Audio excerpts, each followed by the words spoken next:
रामपुर की सीट से कांग्रेस के खिलाफ 10,000 वोट पाने वाला जनता का चुना कैंडिडेट जीत जाता है।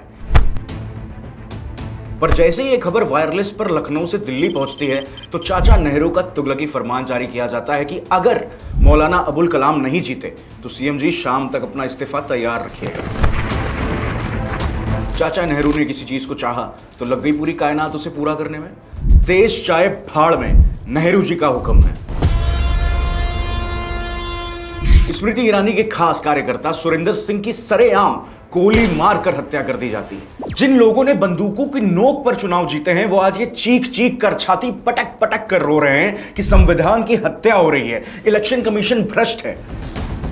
नमस्ते दोस्तों, देश में चुनाव खत्म हो चुके हैं, एग्जिट पोल्स भी आ गए हैं और अब लाजमी है कि विपक्ष से ईवीएम हैकिंग और चुनाव आयोग ने किस तरह चुनाव सही तरीके से नहीं करवाए ये वाला गाना वापस सुनाई देने लगे। पर इससे पहले ये गाना आपको सुनाई दे या फिर पसंद आए, मैं आपको कुछ याद दिलाना चाहता हूँ। याद है किस तरह पुरानी फिल्मों में चुनाव के सीन्स दिखाते थे? कुछ गुंडे बैलेट बॉक्स उठा कर ले जा रहे हैं या फिर उसमें आग लगा दी है या बंदूक की नोक पर पर्चे डाले जा रहे हैं, और ये लगभग हर फिल्म की कहानी थी। ऐसा क्यों था? क्या वजह थी इसके पीछे? आइए मैं आपको समझाता हूं। मैं अब कांग्रेस के इस कैसेट को हमेशा हमेशा के लिए बंद करने जा रहा हूं और इसलिए मैं आपसे विनती करता हूं कि इस वीडियो को अंत तक देखिएगा। नेहरू से लेकर सोनिया गांधी तक कांग्रेस ने कैसे चुनाव और वोट्स को अपनी कठपुतली बनाकर घुमाया है, इसके धागे आज खुलेंगे। नेहरू जी हमारे आजाद देश के पहले प्रधानमंत्री थे, यानी democratic elected member of the parliament, और इसके साथ साथ वो देश के पहले बूथ कैप्चरिंग मास्टरमाइंड भी थे। आरोप जितना संगीन है, मेरे पास सबूत भी उतना ठोस है। चाचा नेहरू ने देश में हुए पहले आम चुनाव में उत्तर प्रदेश की रामपुर सीट से बुरी तरह से हारे कांग्रेस प्रत्याशी मौलाना अबुल कलाम आजाद को किसी भी कीमत पर जबरदस्ती जिताने की आदेश दिए थे। उनके आदेश पर उत्तर प्रदेश के तत्कालीन मुख्यमंत्री पंडित गोविंद वल्लभ पंत ने रामपुर के जिला अधिकारी पर घोषित हो चुके परिणाम बदलने का दबाव डाला और इस दबाव के कारण प्रशासन ने जीते हुए प्रत्याशी विष्णुचंद्र सेठ के बैलेट बॉक्स के वोट मौलाना अबुल कलाम की पेटी में डलवाकर दोबारा मतगणना करवाई और मौलाना अबुल कलाम की जीत घोषित कर दी। अब आप सोचेंगे इस बात का सोर्स क्या है? तो उत्तर प्रदेश के तत्कालीन director of information Shambhunath Tandon ने अपने आर्टिकल जब विष्णुचंद्र सेठ ने मौलाना आजाद को धूल चटाई थी, भारतीय इतिहास की एक अनजान घटना में लिखा है कि भारत में नेहरू ही बूथ कैप्चरिंग के पहले मास्टरमाइंड थे। उस जमाने में भी बूथ पर कब्जा करके परिणाम बदल दिए जाते थे। देश के प्रथम आम चुनाव में सिर्फ उत्तर प्रदेश में ही कांग्रेस के 12 हारे हुए प्रत्याशी को जिताया गया था। देश के बंटवारे के बाद लोगों में कांग्रेस और खासकर नेहरू के प्रति बहुत ज्यादा गुस्सा था, इसलिए जनता नेहरू को प्रधानमंत्री के रूप में चाहती ही नहीं थी।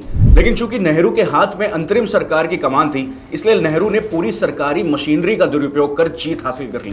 देश के बंटवारे के लिए हिंदू महासभा ने नेहरू और गांधी की तुष्टीकरण नीति को जिम्मेदार मानते हुए नेहरू के विरुद्ध फूलपुर से संत प्रभुत्व ब्रह्मचारी और मौलाना अबुल कलाम के विरुद्ध रामपुर से विष्णुचंद्र सेठ को लड़ाया। नेहरू को अंतिम राउंड में जबरदस्ती 2000 वोटों से जिताया गया। वहीं सेठ विष्णुचंद्र के पक्ष में भारी मतदान हुआ और मतगणना के पश्चात प्रशासन ने बाकायदा लाउड स्पीकरों से सेठ विष्णुचंद्र को 10,000 वोटों से विजयी घोषित कर दिया। लेकिन जैसे ये समाचार वायरलेस से लखनऊ और फिर दिल्ली पहुंचा तो मौलाना अबुल कलाम आजाद की अप्रत्याशित हार के समाचार से नेहरू तिलमिला उठे और उन्होंने तमतमा कर तुरंत उत्तर प्रदेश के तत्कालीन मुख्यमंत्री पंडित गोविंद वल्लभ पंत को चेतावनी भरा संदेश दिया कि मैं मौलाना की हार को किसी भी कीमत पर बर्दाश्त नहीं कर सकता और अगर मौलाना को जबरदस्ती नहीं जिताया गया तो आप अपना इस्तीफा शाम तक दे दीजिएगा। फिर पंत जी ने आनन फानन में सूचना निदेशक शंभुनाथ टंडन, जिनका यह आर्टिकल है, उन्हें बुलाया और रामपुर में जिला अधिकारी से संपर्क करके किसी भी कीमत पर मौलाना अबुल कलाम को जिताने का आदेश दिया। फिर जब शंभुनाथ जी ने कहा कि सर इससे दंगे भी भड़क सकते हैं, तो इस पर पंत जी ने कहा कि देश चाहे भाड़ में, नेहरू जी का हुक्म है। फिर रामपुर के जिलाधिकारी को वायरलेस पर मौलाना अबुल कलाम को जिताने के आदेश दे दिए गए। फिर रामपुर के सिटी कोतवाल सेठ विष्णुचंद्र के पास गए और कहा कि आपको जिलाधिकारी साहब ने बुलाया है, जबकि वो लोग बधाइयां स्वीकार कर रहे थे। जैसे ही जिलाधिकारी ने उनसे कहा कि मतगणना दोबारा होगी तो विष्णुचंद्र सेठ ने इसका कड़ा विरोध किया और कहा कि मेरे सभी कार्यकर्ता तो जुलूस में गए हैं सर, ऐसे में आप मतगणना एजेंट के बिना दोबारा मतगणना कैसे कर सकते हैं? लेकिन उनकी एक नहीं सुनी गई। जिलाधिकारी ने साफ साफ कहा कि सेठ जी, हम अपनी नौकरी बचाने के लिए आपकी बलि दे रहे हैं क्योंकि ये नेहरू का आदेश है। अब इससे पहले आप कहें कि यार ये हर बात पे आप लोग नेहरू जी को ले आते हैं, तो मैं आगे बढ़ता हूं उनकी अगली पीढ़ी पर, इंदिरा गांधी पर, जिनके नाती पोते आज ईवीएम हैक होने का हवाला देते हैं, तो उनकी दादी ने तो उस जमाने में बैलेट बॉक्स तक हैक करना सीख लिया था, वो भी फिल्मी स्टाइल में। इलेक्शन कमीशन ऑफ इंडिया की report the 5th general elections in India 1971 to 72 on March 20, 1971 में बताया गया है कि 518 पार्लियामेंट्री कॉन्स्टिट्यूएंसीज में 200 से 250 में chemically treated stand with invisible ink का इस्तेमाल किया गया है, जो बछड़े और गाय पर दिखाई देने लगे।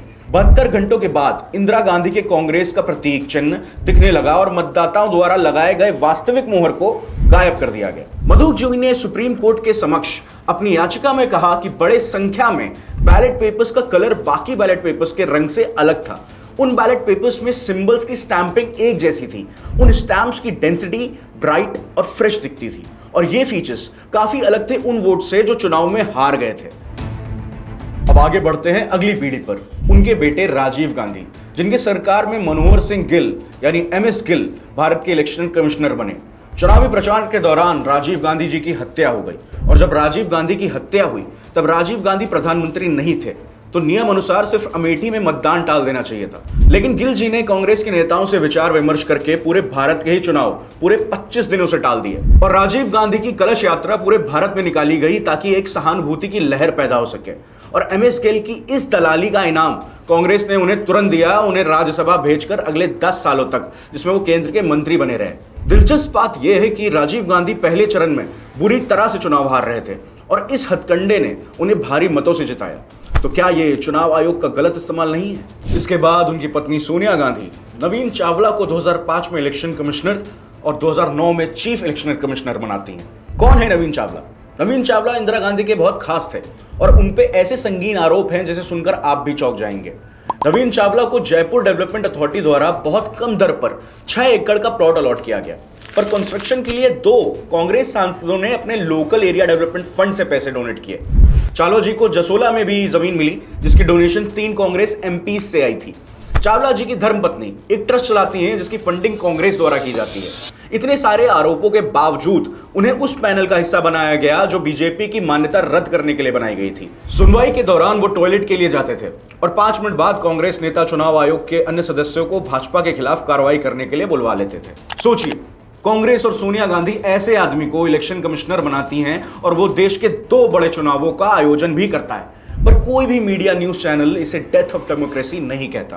अमेठी और रायबरेली कांग्रेस की रिजर्व सीट और राहुल प्रियंका का मनी बैंक टाउन बाहुबलियों की बदौलत ही बना।